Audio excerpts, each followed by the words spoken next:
मला एक सांग, तू माहेराला चालली का माझ्या आयराला चालली? काय झालं? अगं नवऱ्याचं कुली केला ना पार. गाडी आली, चल पटके. चल चल चल चल पटके. ऐक ना, हा? ऐक लसूण राहिले. मग काय करायचं आता? अवजान गेलं लसूण. अगं लसूण काय आता, तू गाडी घे घे पाहिलं. आपण लसूण राहिले. गाडीत घे पाहिलं बसून, नंतर पाहू ते लसूण. हा, घे का काय? अहो चप्पल पडली माझी चप्पल. आणतो तू वय पुढे. घेऊन या. चप्पल तुझी नीट राहा. काय आहे बाबा, आता पर बायकांच्या पायातून वाना काढून घ्यायला लागला ना तू.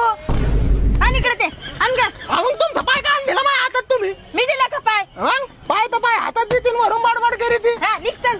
हात कमी लावते. पुढे सारखा डोळा, पुढे सारखा. अहो इथं कुठं? आता विंडो सीट नाही इथं. अहो टायर आहे खाली, पाय सरळ नाही करते. अगं टायर मग तुला काय आफ्रिकेला जायचं काय? पायाला गोळे आलेत माझ्या. चल चल खाली उतर, आता म्हणजे थांबू नको अजिबात. तुला पुढे जागा पाटा नाही इथं. अरे मला इथं पाप पण गाडी ठेवायला नाही ना. थोडं जागा धरली अहो नाही. इथं नको. काय? अहो जाताना सर ह्या साईडने असतो, चटके बसतात मला. चटके नाही तुला आहे ना, माझे ना फटके कमी पडले त्याच्यामध्ये हे चाळे चाललेत. अरे माणूस काय काय करून